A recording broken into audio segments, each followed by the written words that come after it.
Welcome to Learn Commerce PU online classes.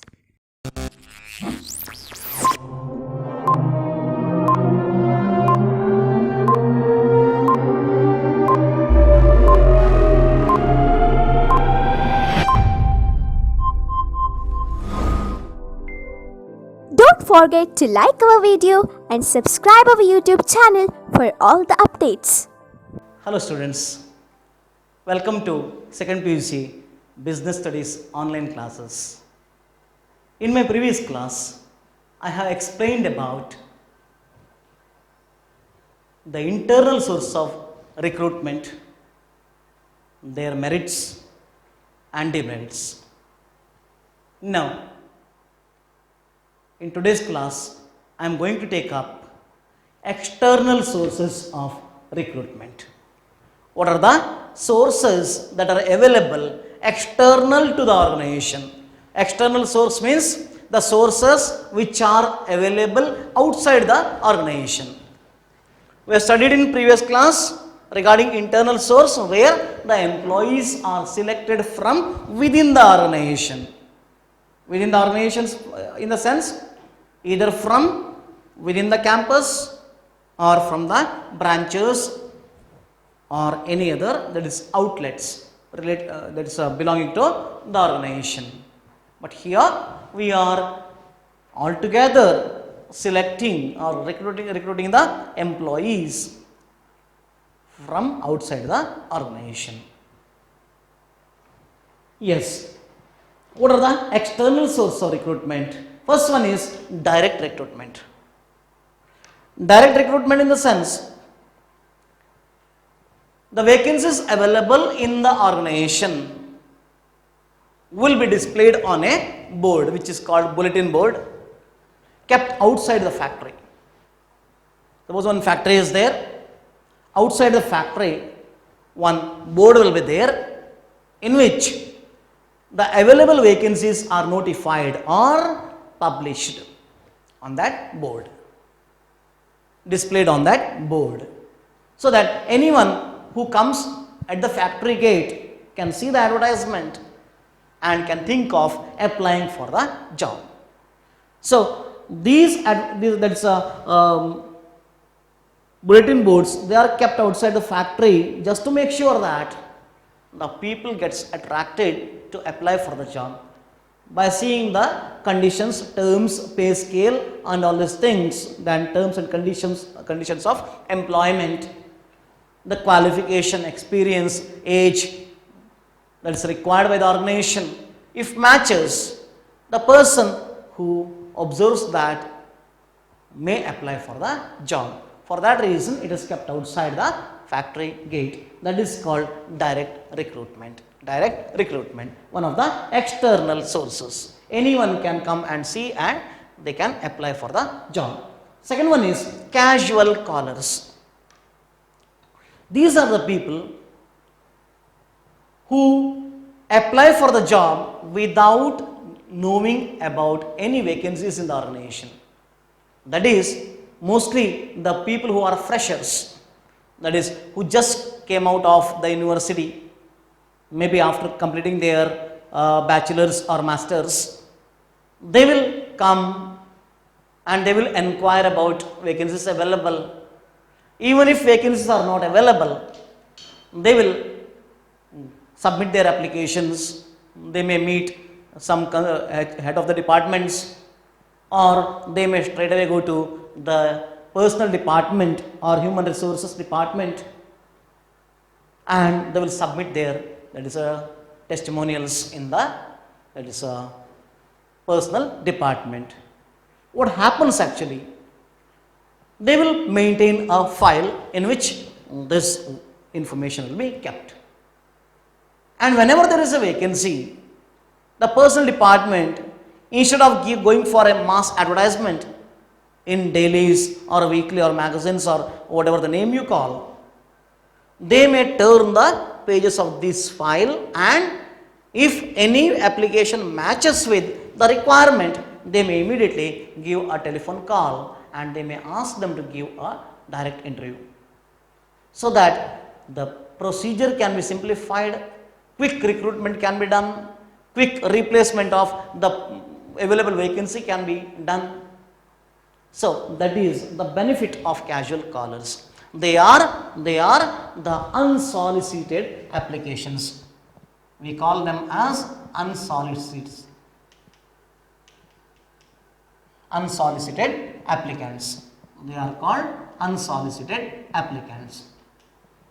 So these applications will be kept in a separate file by the personal department, and whenever there is a need, that will be referred to the concerned departmental HOD, that is the head of the department, and they will be called and interview will be taken. If okay, they will be appointed in the organization. So that is second source, casual callers. They come on their own without having any information.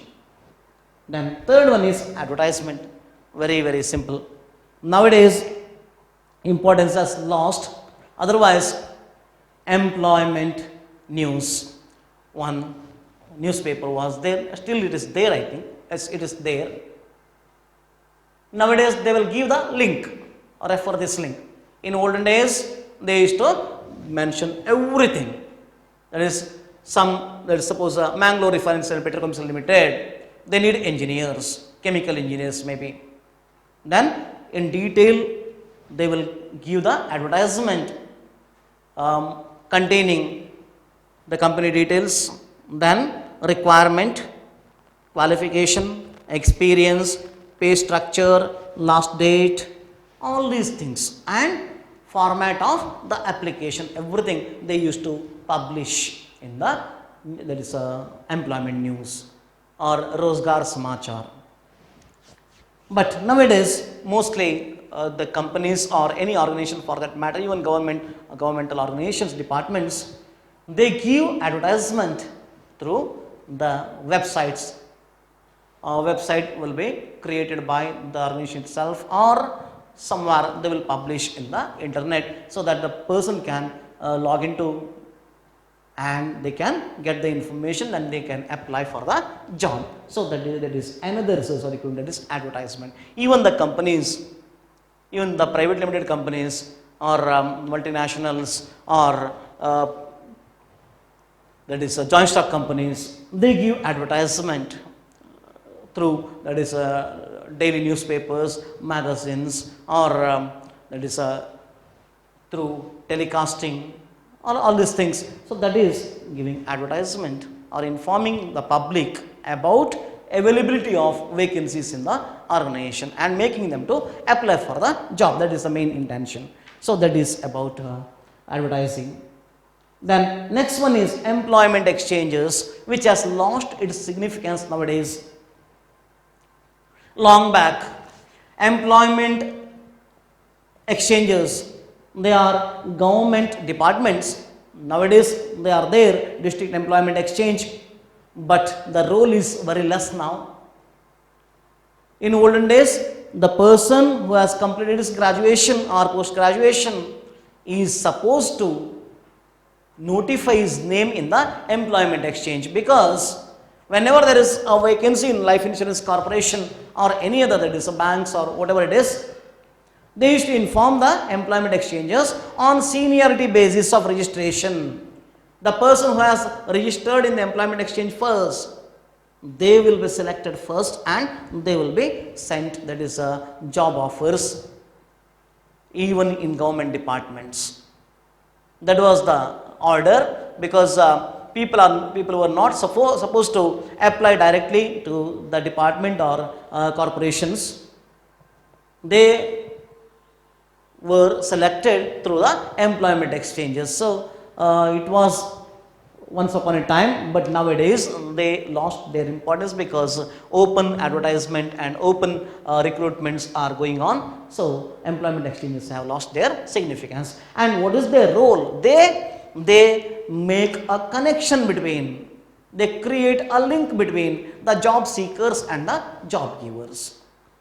The people who give the job, who need employees, they were connected by the employment exchanges to the, that is a person who needs a job, because they used to collect all the information including the photograph all the education biodata, that's a curriculum vitae, that they used to collect and they used to pass it on to the employers who are ready to give employment. So that was the role of employment exchanges. Placement agencies, management consultants. In Cosmos it is, they play a dominant role, placement agencies. They are private agencies who connect the job seekers and job givers. The employers and the public, they used to connect and they used to give job offers through the employer. How they work, what they will get, because they are private agencies, how they make money. They will collect, maybe 1 month salary of that particular person to whom they are going to offer job. 1 month salary from the employer, 1 month salary from the employee. Sometimes for employee it is free, but they are not doing social service, friends, because they are private agencies. They have an establishment, they used to pay the rent of the building or the office, and telephone bills they have to pay, electricity bill they have to pay. That should be managed by them, and there are some people to whom they have to make payment of salary, they have to pay salary. So they have to manage, they have to earn some money. So what they will do is, they will collect the money from the employer, maybe 1 month salary, mostly 1 month salary will be collected from both the employer and the employees. And they have the trick also. See how they play like a game. Let me explain it. Suppose there are 4 employees, A, B, C and D. This person works and he gets 1 lakh per month. 1 lakh per month. This person earns 80,000. This person earns 60,000, and this person earns maybe 50,000.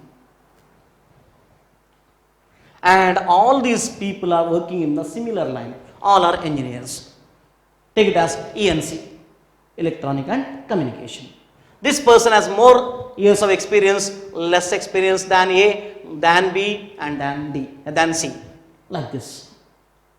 What they will do? They will inform Mr. A that there is a vacancy in some organization, and he will get, if he joins, then he will get 1.2 lakh.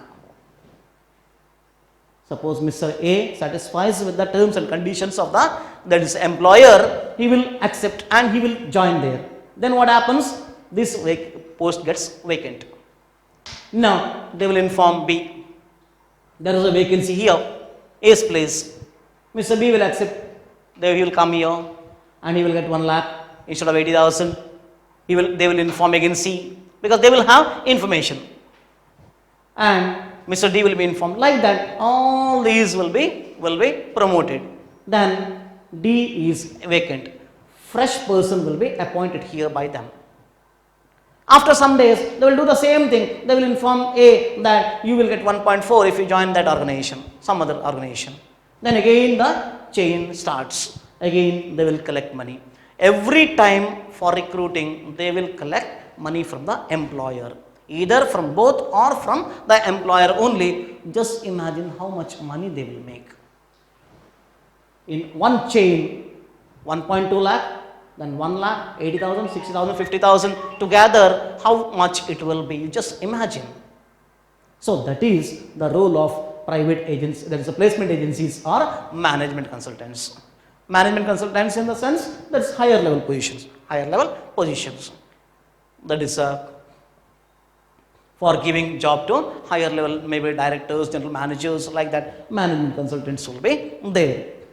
So that is about these placement agencies and management consultants. Next source of recruitment is campus recruitment. Nowadays it is more prevalent. The job givers, that is employers, what they will do is they will visit the professional institutes or management institutes like Indian Institute of Management or that is REC, Regional Engineering College, NITK, now it is converted as NITK, So such reputed institutions will be contacted by the employers, and those who have just completed their, that is engineering or masters, they will conduct a campus interview at the institution itself, at the university itself. The management, that's management of the organization, they will come, their team will come, and they will conduct interview to the students, and they will pick some students, that's a talented one, and they offer appointment to them. So that is campus recruitment, where the employees are recruited from the campus itself, campus of education institutions or universities. Labor contractors, that is, let me give you best example near that bus stand at Karkala.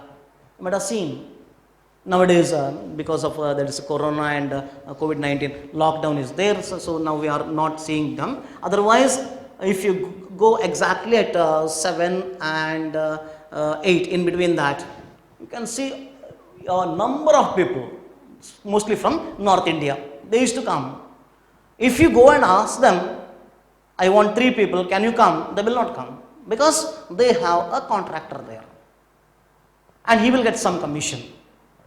He will give assurance that he will provide them work every day, and for each, that is a person, each worker, the person may get 50 or 100 rupees.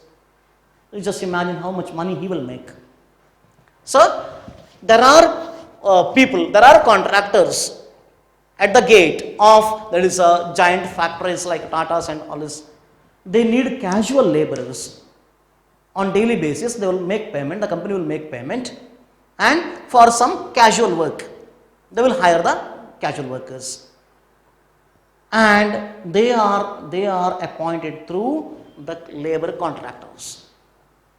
And in some organizations, the employees are recruited through the contractor itself, because if they put them on the regular roles, what happens? They have to pay PF, they have to pay all other benefits that are to be payable to the staff, and salary should be paid more, and there will be risk. Even if there is no work, salary should be paid.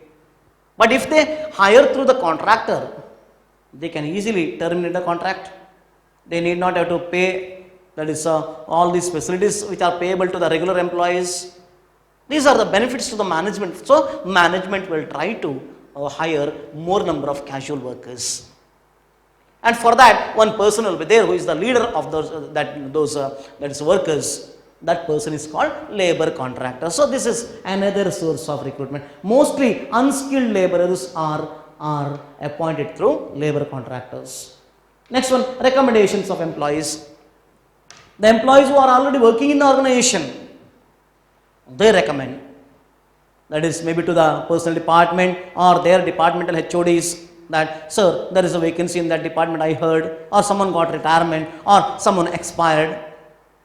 Then naturally vacancy gets created, employees will come to know, and the employees will request their head of the departments or the personnel department that my brother is there, my cousin is there, my uncle is there, my son is there, like that.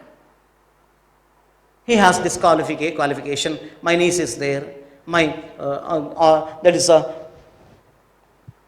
whether employment can be given, whether they can apply for the job, and the application will be submitted through them to the personnel department, and if the personnel department satisfies, then they may be called for interview and appointment may be given. Because if the organization appoints the employees through the employees who are already working in the organization, there will be good reference, and the details of the employees can be easily collected. If there is a problem, then that can be set right by calling that senior employee who has recommended. So that is another advantage for the organization. So this is called recommendations of employees. Advertising on television or telecasting is the next point. That is giving mass advertisement on television. Nowadays it has lost its importance because everyone has the information in his or her fingertip. If they log into the net, they will come to know there are some, that is websites like naukri.com, all these things. There they can enter and they can get the information where the vacancies are available. And it is not possible to give detailed advertisement for a longer period of time on television, because the advertisement on television should be paid by seconds or minutes. It will become very costly for the employers who want employees. So it has less importance nowadays, but this is giving advertisement regarding job vacancies available on television, that is called telecasting. Web publishing, that is on different websites we will publish or we will release the information that is regarding job vacancies available in our organization, or the company will develop its own website in which the information regarding job vacancies will be published. So that is about web publishing. These are the various sources of external recruitment. External sources of recruitment may be a question for 8 marks. Actually, this is the question of, that is a practical oriented question for 5 marks, but before last year and last year, in both the annual examination question paper, you can see this question in, that is 8 marks section. So study this properly and understand, and in examination if they ask for 8 marks, you must be in a position to give explanation for this. Moving on to the merits of external source of recruitment. What are the advantages the organization will get? Qualified personnel. As I already told you while explaining the internal source of recruitment, if we go for open advertisement, we can invite fresh talents to the organization. When we invite fresh talents to the organization, they will be young and energetic. They will have a zeal to work. They will be very enthusiastic, and they will work hard, and ultimately they will give more efficiency to the organization. Output ultimately increases, efficiency rises, motivation level increases, and ultimately the profit margin increases, and there will be more profit for the organization. So this is the first advantage of external source of recruitment. Second one, wider choice. When we go for open recruitment, like if we go for external source of recruitment, most of the people will see the advertisement and they will apply for the job. And any person can apply. So there will be wide choice for us. For 100 number of vacancies, we may get 1 lakh applications. Who knows? So it will be very difficult for the management to sort out which is good and which is bad. So they will keep some criteria. The date of birth should be this much. The qualification must be this much. The person should have this much of experience. They will put some criteria. On the basis of that, they will select the employees. The applications will be sorted out, and the people who are not meeting the criteria will be rejected at the beginning stage itself. Then they will go for, that is a selection test, then interview. All these things will be done. I will take up that while taking up selection process. Next topic is selection process. So here my point is, there will be wide choice for the organization compared to internal source of recruitment. When we go for internal source, only the people who are working in the organization, from among them only we have to select. We have no other option. But here any person can apply, and we may get more number of applications, different types of people, and we can select the best one among the that's a market, among the people who apply for the job. Then fresh talent. Of course, when we give wide choice, fresh talent will come, because most of the people who have just completed their, that is qualification, educational qualification, they may come and apply for the job. So there are chances that we will get fresh talent who can work for a longer period of time, and they will be enthusiastic to work because they are fresh to the work job. and they will listen to everything, they will work hard, and efficiency will increase, the output of the organization will increase. Then next one is competitive spirit. As I already told you, when the fresh talent mixes up with the existing, that is experienced staff, there will be competition among the existing staff to survive and fresh talent to occupy the position. It's very that is interesting one, because experienced staff, they have to prove that they are talented than the freshers, and freshers will try to prove that their position should be confirmed in the organization, because they want to create a position in the organization. Experienced one, they already have a position, but to maintain that position, they have to work hard and they have to show that they are superior than the fresh talent. So that type of competition will occur in the organization, which is good for the organization. And remember, there must be healthy competition and not that is unhealthy competition. If it is healthy competition, everything will prosper. Otherwise, there will be more chaos and confusion among the employees. There will be politics, and ultimately the people will try to curb the efficiency of the other person, which is not good sign for the organization, and it will mar the efficiency of the organization in total. So that is last point. Then moving on to the demerits or minus points. Dissatisfaction among existing staff. Of course, when new talents are attracted from outside, the existing staff may feel like, instead of recruiting from outside, if promotion would have been given to me, I could have worked in a better way. Like a manager is appointed, Mr. A manager is appointed in the organization, there was a vacancy, and if Mr. B deputy manager is not promoted, we could have promoted Mr. B and Mr. B could have been made as the manager. But instead of promoting Mr. B, we have appointed a new person to this position. Mr. A has been appointed. So what happens? Mr. B's morale will decrease. Mr. B will dissatisfy with the management. He will not satisfaction, and his attitude will change. His morale will decrease. He will speak negative about the organization. And a dissatisfied employee is very dangerous for the organization. Very dangerous for the organization, because he knows in and out of the organization, he may spread that is negative comments about the organization, which is not good for the organization. So that is about the first weakness of external source of recruitment.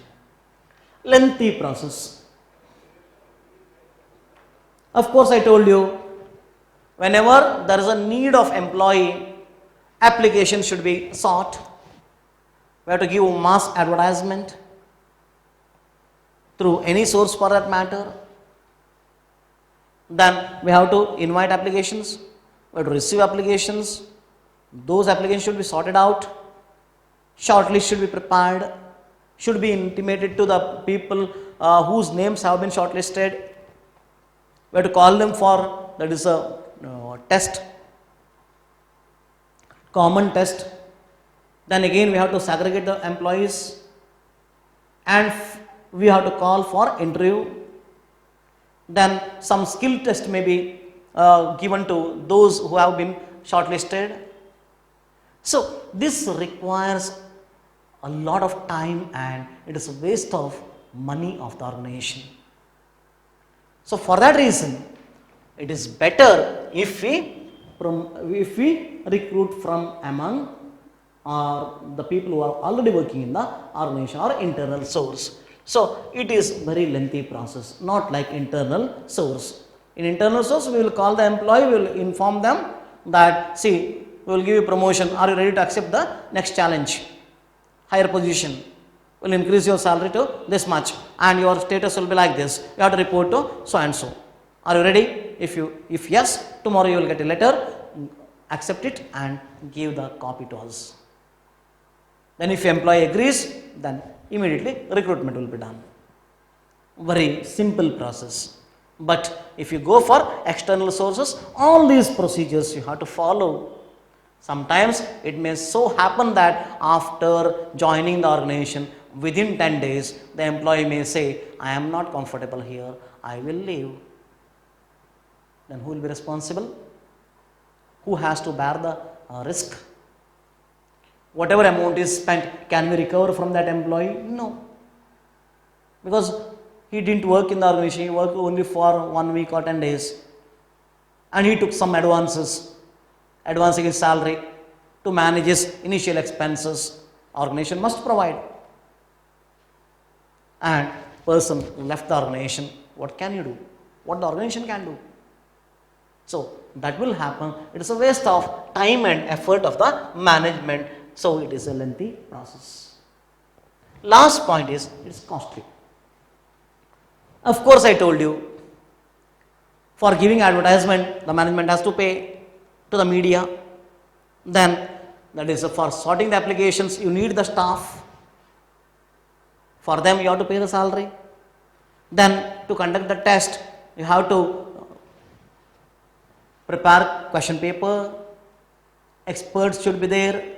They should be paid something for that. Stationery expenses, conducting the exam, calling them for the interview, and for doing the interview you need panel or the board to conduct the interview who are experts in different fields. They will ask questions, they should be paid. So number of procedures, at every stage you have to pay money. It is a waste of money of the organization. So external source of recruitment is very costly. This is about external sources of recruitment. It is a practical oriented question for 5 marks, but I told you twice it was asked for 8 marks. You have to write. If they ask it for 8 marks also, you must write answer and you have to explain the points. So make sure of it. Yes, write assignment for you. Mention various external sources of recruitment. Mention various external sources of recruitment. Sources of recruitment. Thank you for watching this video. Thank you.